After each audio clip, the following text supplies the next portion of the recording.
Montevideo, 12 de julio de 1965. En el centro de la capital uruguaya, un pequeño bar empieza a llenarse. Se llama Totos Bar. No está en ninguna guía turística ni tiene cartel en la puerta, pero adentro suena algo distinto. 4 jóvenes acaban de volver de Buenos Aires con una idea: hacer rock en español con la precisión de los Beatles y el ritmo de su barrio. Mientras tanto, en el resto de Sudamérica, la música popular todavía responde a otras lógicas. En Argentina, el tango sigue siendo el gran eje cultural, aunque algunos grupos beat empiezan a emerger de manera aislada. En Brasil, la bossa nova y la samba viven su edad dorada, pero el rock aún está al margen. Chile aún está lejos de la nueva canción, que recién eclosionaría a finales de la década. Perú, Colombia y Venezuela aún no tienen una escena juvenil articulada, aunque el bolero, la música criolla y el mambo dominan las radios. En Paraguay y Bolivia, la música popular responde sobre todo a raíces folclóricas, sin una industria moderna que empuje nuevas tendencias. En ese panorama, Uruguay es un caso aparte. Aunque su población es pequeña y su industria discográfica, en el mejor de los casos, modesta, vamos a decirlo, Montevideo ya tiene un circuito de jóvenes músicos que componen, ensayan, graban y, sobre todo, escuchan con atención lo que pasa afuera. El beat británico llegó rápido y la ciudad lo recibió con una curiosidad casi científica. No se trataba solo de copiar, sino de entenderlo, desarmarlo y, sobre todo, adaptarlo. Pero hay algo más dando vuelta en el aire. El país vive el final de una era optimista. Envalentonados por ser campeones mundiales en el Maracaná en 1950 y con un sistema educativo y cultural avanzado para la región, los uruguayos de los años 60 se sienten parte de un proyecto moderno. Esa confianza también se nota en la música, y en ese contexto Totos Bar se convierte en el epicentro.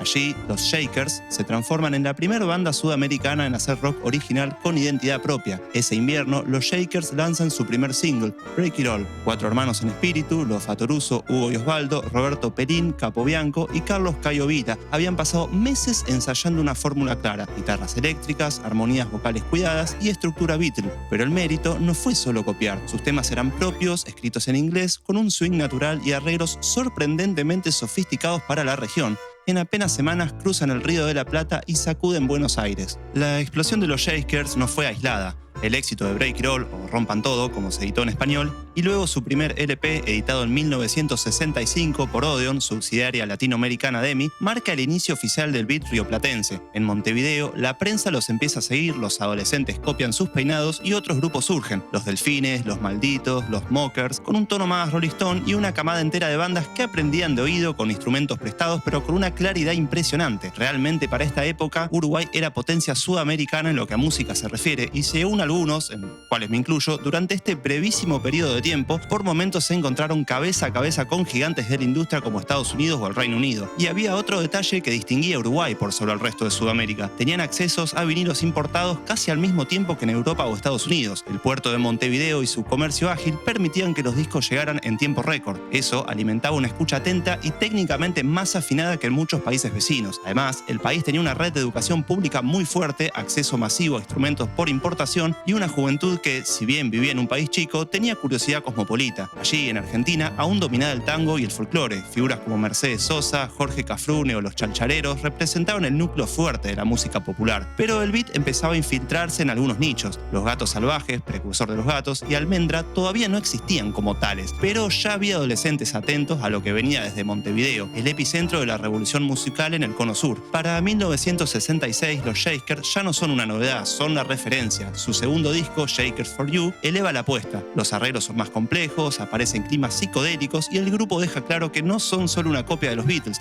tienen un lenguaje propio. Comienzan a girar por América Latina y la prensa de Buenos Aires habla de ellos como los Beatles del Río de la Plata. En paralelo, otros grupos uruguayos se organizan en pequeños circuitos que orbitan entre clubes, radios y bares como Totos, La Cueva y La Perla. En esos años, Montevideo vive un breve pero muy denso auge de la música beat.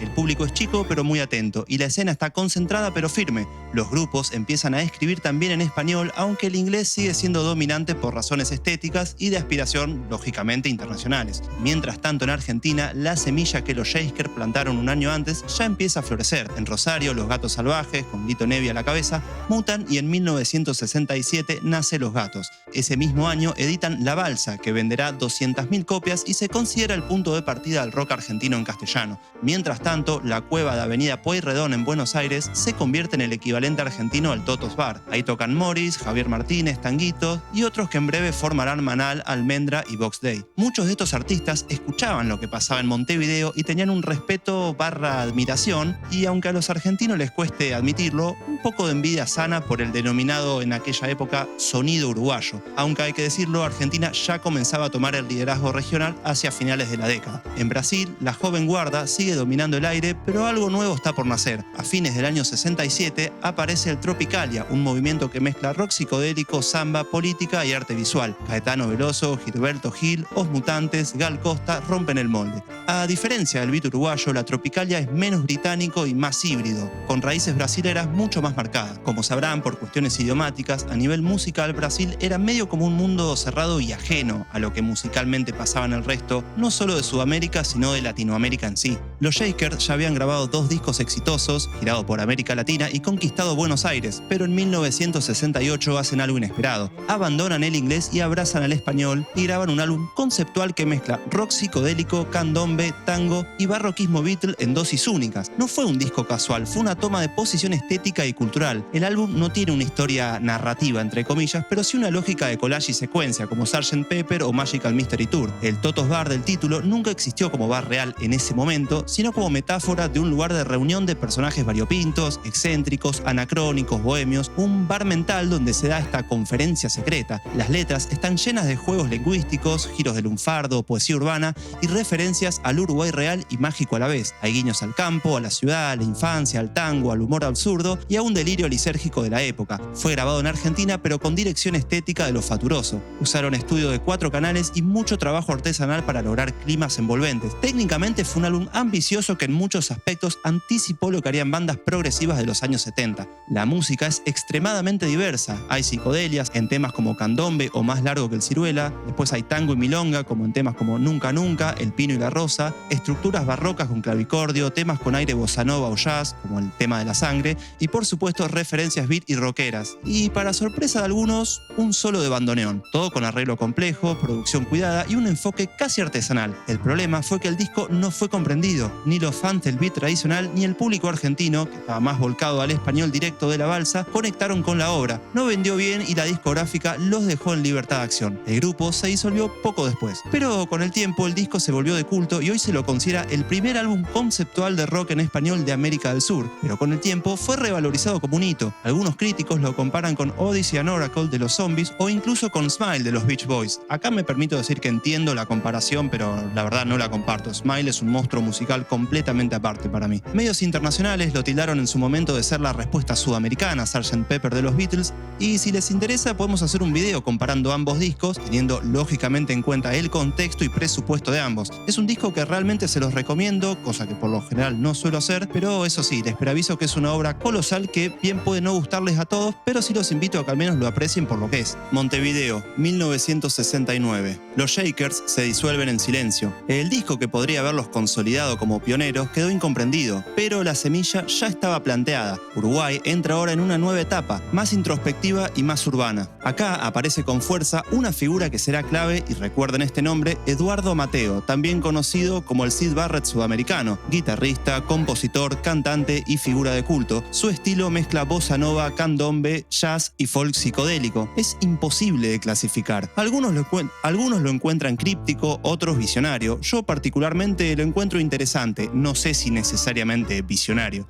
En 1972 edita Mateo Solo Bien Se Lame, su disco más conocido. Grabado en condiciones precarias, con sonido seco y extraño, es sin embargo uno de los álbumes más influyentes del continente. En este periodo también aparecen grupos como El Quinto, formado por Mateo y Rada, Totem, Opus Alpha y Días de Blues. Todos tienen algo en común: el rock deja de mirar a Inglaterra y empieza a mirar a los tambores. El candombe, música afro-uruguaya de raíces profundas, se vuelve el nuevo centro de gravedad, no como folclore, sino como elemento para crear algo distinto. Totem, con Rubén Rada y Hugo Fatoruso, cruza funk, jazz y ritmos afro. El Quinto fue un laboratorio de ideas. Cantaban en español con armonías complejas y letras densas. Opus Alpha y Días de Blues trabajan un rock más pesado, sucio, oscuro, muy urbano, pero sin perder la identidad rioplatense. Mientras tanto, Uruguay se hunde en una crisis política y económica profunda. La represión aumenta, la violencia política escala hasta límites insospechados y el país se encamina hacia la dictadura, que empezará formalmente en 1973.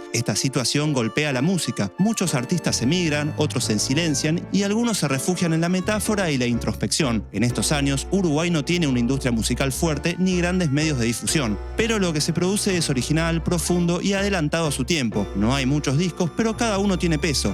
El público es chico pero exigente. La fusión de candombe y psicodelia crea una identidad única imposible de copiar afuera. Aunque poco conocida, esta etapa, 1968 a 1973, es considerada por muchos músicos, críticos y también por quien les habla, como la más creativa de la historia del rock uruguayo. De hecho, esta etapa casi que se merecería un video propio. Montevideo, 27 de junio de 1973. El presidente de Bordaberry disuelve el parlamento. Comienza formalmente la dictadura. Los militares ocupan radios, cierran espacios culturales, censuran canciones y disuelven sindicatos. La música uruguaya entra en su etapa más oscura. En los años siguientes, todo lo que huela a disidencia es perseguido. Muchos músicos emigran, como Rubén Rada, los Fatoruso, que eran los fundadores de los Shakers, y Daniel Biglietti. Otros son prohibidos, vigilados o silenciados. Uso el término silenciados para que YouTube no me censure, pero creo que se entendió a lo que me refiero con silenciados. Algunos siguen creando desde el margen. Las radios dejan de pasar rock uruguayo y se favorece música extranjera más neutral, entre comillas, o festivales de corte inofensivo. Candombe beat, rock progresivo y canción política desaparecen totalmente del aire. En su lugar, el mainstream es ocupado por baladas románticas o versiones despolitizadas de folclore. La represión no es solo física, es también estética. Rubén Rada se va a Estados Unidos y graba discos con músicos de jazz. Hugo Fatoruso arma OPA en Nueva York, un grupo de jazz fusión afrolatino que la verdad lo escuché más bien poco y mucho no me enganchó, pero sí se nota el alto nivel musical. Mateo, por su parte, se queda, pero en la marginalidad. Sus conciertos son esporádicos, su salud mental se deteriora y se convierte en una figura cada vez más mítica que real.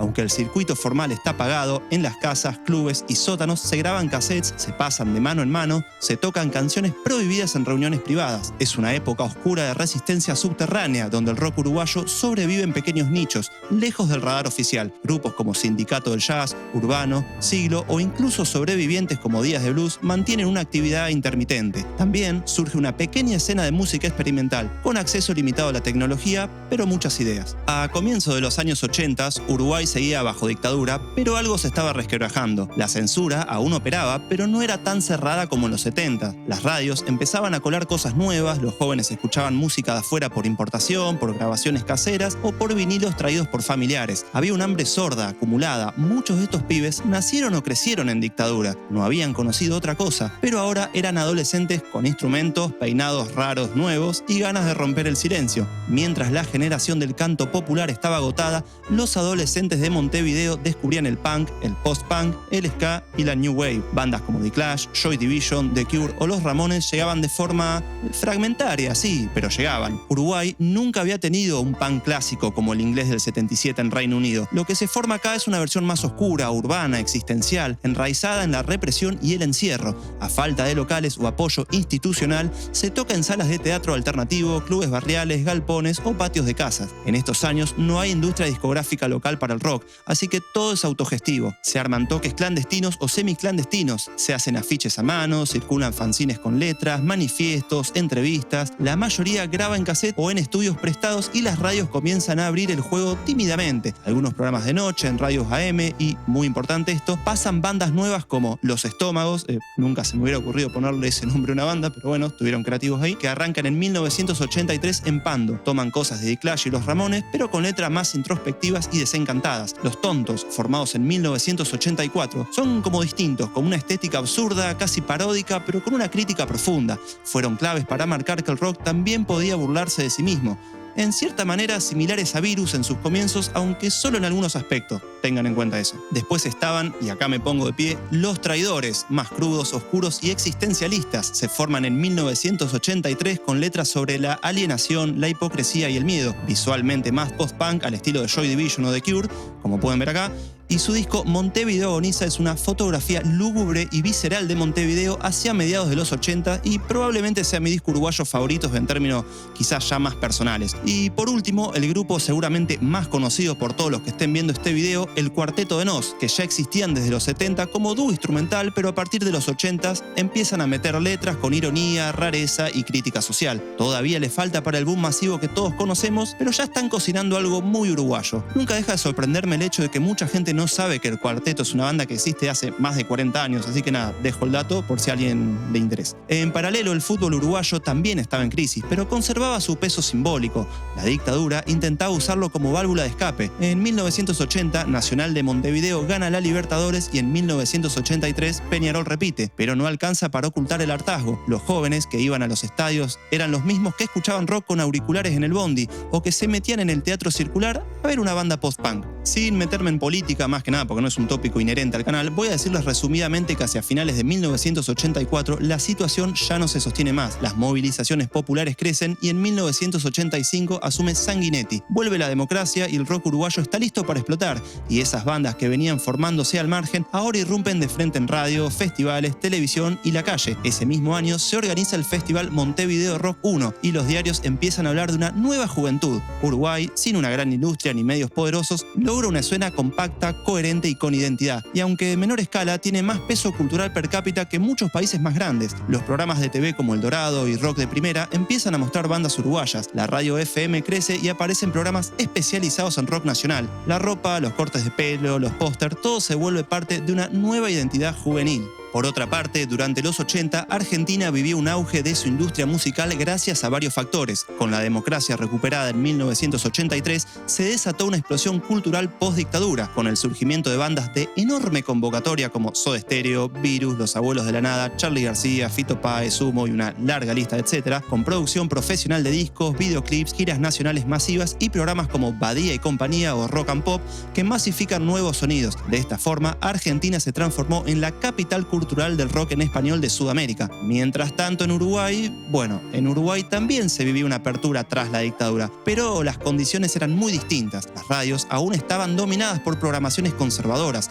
no existían canales de TV con espacio para el rock emergente, los estudios de grabación eran pocos, caros y de tecnología limitada para el estándar de la época, y no había una industria discográfica sólida ni mecanismos de distribución. Todo esto hacía que, aunque surgieran bandas muy potentes, quedaran encerradas en el circuito local o como fenómenos de culto. Para lograr visibilidad, muchos músicos uruguayos intentaban grabar en Buenos Aires o tocar allá, pero no era fácil. Las bandas argentinas ya copaban el mercado y, sumado al prejuicio de los argentinos sobre los artistas del interior del país, y ni hablar de los grupos uruguayos como se imaginarán, daban por resultado que no había infraestructura para facilitar la integración al circuito argentino. Rubén Rada y Jaime Ross logran grabar en Buenos Aires y tener cierta circulación, pero el resto quedaba medio en la sombra y solo era escuchado por melómanos argentinos muy específicos. Un dato que ilustra todo esto es que en Uruguay se escuchaban bandas argentinas en todas partes, la vendían en disquerías, sonaban en la radio, estaban en televisión, pero en Argentina casi nadie conocía bandas uruguayos, salvo algún que otro periodista musical muy curioso. Esto generaba una asimetría cultural muy fuerte. El rock argentino influía directamente en los músicos uruguayos, pero no viceversa. Lo que sucedía en los años 60 se había invertido para finales de los 80. Mientras en Buenos Aires Charly García grababa piano bar con producción de lujo, los Estómagos grababan en Montevideo en condiciones mínimas y con cintas que a veces debían reciclar porque no había más presupuesto. La calidad de sonido, de mezcla y de difusión hacía que incluso los lanzamientos uruguayos más valiosos no pudieran competir con lo que llegaba del otro lado del Río de la Plata en términos de producción y presupuesto. La democracia había regresado hace solo 5 años, pero el ambiente cultural seguía marcado por la prudencia y la precariedad.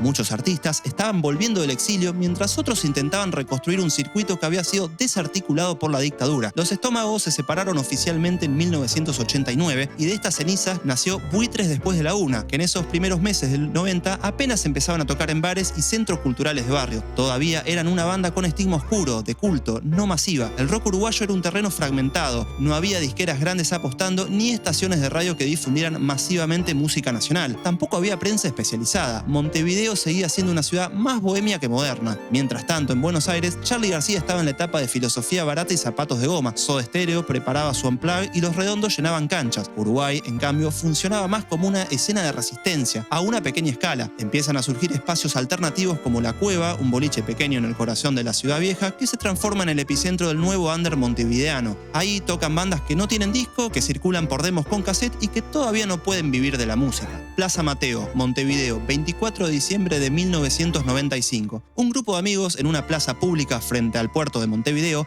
arma una zapada navideña sin mayores pretensiones. Se hacen llamar La Vela Puerca. Lo que empieza como un festejo de amigos termina marcando marcando el origen de una de las bandas más populares del país. Durante todo el año 96 tocan en cumpleaños, facultades, festivales estudiantiles, cooperativas, van construyendo una base de seguidores sin prensa, sin difusión radial. El boca en boca funciona mejor que cualquier campaña publicitaria. A falta de boliches grandes o medios de comunicación propios, la movida se instala en las instituciones públicas. Muchas bandas emergentes empiezan a tocar en liceos, en la cantina de Facultad de Humanidades, en patios de arquitectura o en eventos de centros de estudiantes. Es ahí donde empieza a destacarse No Te Va a Gustar, La Trampa y Hereford, entre otras. Aún no tienen disco, pero ya cuentan con un público fiel. Se pasa de mano en mano un demo o cassette o una fotocopia con las letras. Es el ecosistema autogestionado del pre-internet. El disco Descarado de La Vela Puerca se lanza oficialmente con una presentación en el Teatro de Verano. El público supera los 3.000 asistentes. Ya no es solo una banda de liceo facultad, es un fenómeno generacional. Canciones como José Sabía, De Atar y El Viejo empiezan a escucharse en radios FM juveniles como Del Plata u Océano,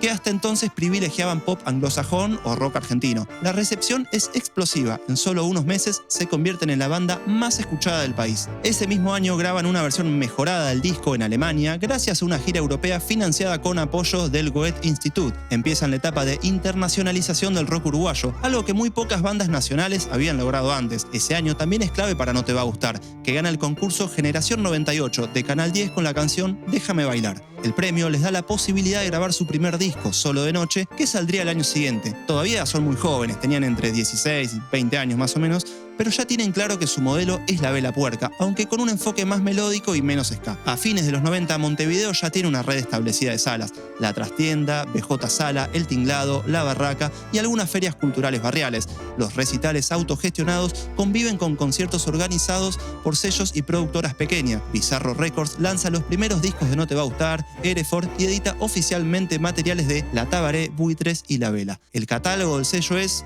los hechos, el ADN de la nueva música uruguaya. Se multiplican los compilados de CD, los fanzines y los programas de radio barriales que difunden bandas nuevas. Internet todavía no es un canal fuerte, pero empieza a haber páginas personales, foros y listas de correo donde se comparte música local en formato MP3. En Uruguay la industria sigue siendo chica, pero gana independencia y creatividad. En Argentina, por el contrario, los sellos grandes como Sony y BMG empiezan a dominar el circuito, firmando contratos de exclusividad y moldeando el sonido de las bandas. Paradójicamente, esta industria pesada genera rechazo en parte del público argentino joven, que empieza a mirar con simpatía a bandas uruguayas por su espontaneidad, letras sinceras y energía en vivo. La Vela y No Te Va a Gustar empiezan a tocar en boliches como Cemento y La Trastienda de Buenos Aires, siempre con ayuda de bandas locales que los invitan. Es un cambio notorio respecto a los años anteriores, cuando la música extranjera dominaba casi por completo. En los primeros años del nuevo milenio, Uruguay vive un momento clave para su música popular urbana. Las bandas que nacieron en los 90 empiezan a consolidar su carrera con discos que logran buena venta y difusión nacional.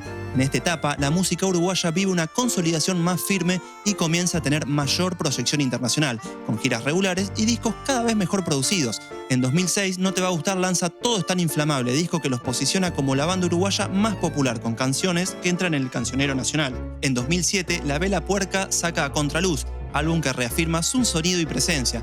Aparecen bandas nuevas como Scalandrum, que es como de jazz fusión, y el Cuarteto de Nos, que ya venía activo desde los 80, pero experimenta un resurgimiento con discos de gran éxito.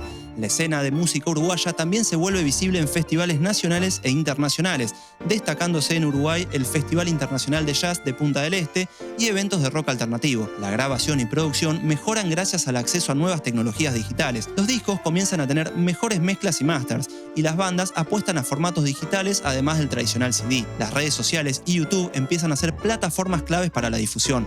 La música uruguaya empieza a ser exportada más sistemáticamente gracias a alianzas con sellos y productores internacionales. Durante estos años, la cumbia en Uruguay tuvo un crecimiento notable. Más digitales como YouTube, Spotify y SoundCloud fue fundamental para que artistas emergentes pudieran difundirse sin depender de sellos tradicionales. La música urbana cambió la forma en que las nuevas generaciones escuchan y producen música en Uruguay, abriendo espacio para temas y artistas antes poco representados. Aunque algunos sectores más tradicionales ven esta música con desconfianza, su popularidad entre los jóvenes es indiscutible y cada vez más presente en festivales, radios y medios digitales. La influencia del fútbol, muy fuerte en la cultura uruguaya, se refleja en algunos temas y videos con referencias a la pasión y la identidad nacional, aunque la música urbana busca principalmente hablar desde la experiencia cotidiana y globalizada del joven. A lo largo de décadas, Uruguay supo posicionarse como un faro en la música popular sudamericana, combinando su herencia cultural con la frescura de cada generación. y demostrando que, aunque pequeño en tamaño, su aporte al panorama musical regional y global es inmenso. La escena musical actual es en sí un reflejo de esta historia, un espacio donde lo tradicional y lo moderno conviven y se potencian, manteniendo viva la identidad nacional mientras se abren a nuevas influencias y desafíos. Así, la música en Uruguay no solo cuenta una historia pasada, sino que sigue escribiéndose día a día con la misma pasión y creatividad que la llevaron a ser un referente ineludible en América Latina. Así, desde aquel mítico Totos Bar en 1965, epicentro de una escena que se adelantaba a Sudamérica, hasta la explosión del trap y la música urbana de la última década, Uruguay ha sabido construir una tradición musical rica y plural que sigue evolucionando sin perder su esencia. Espero que les haya gustado la idea del video, que hayan aprendido algo o al menos les haya interesado lo que les conté. No olviden ponerle me gusta, suscribirse y darle a la campanita y compartírselo a sus amigos. Yo soy Nico de Lorenzini y como siempre digo, gracias gente por estar del otro lado y nos vemos en el próximo video.